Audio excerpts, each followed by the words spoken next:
समाजाचा तो आवाज होता। तर मला असं वाटतं की आजच्या दिवशी आपण आदरणीय डॉक्टर बाबासाहेब आंबेडकरांच्या विचारांची जी मशाल आहे ती मशाल तशीच तेवत ठेवण्याचा संकल्प आपण सगळ्यांनी केला पाहिजे। तसेच आज या ठिकाणी रामप्रसादजी शर्मा यांना हे दैनिक पार्श्वभूमीचे आहेत, त्यांना जीवन गौरव पुरस्कार 2026 प्राप्त झाला।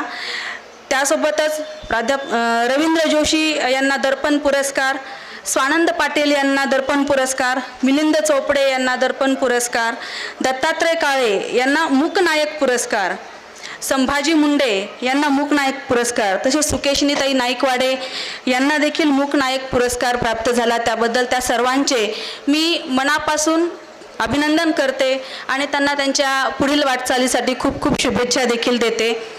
खरं तर आज दर्पण दिन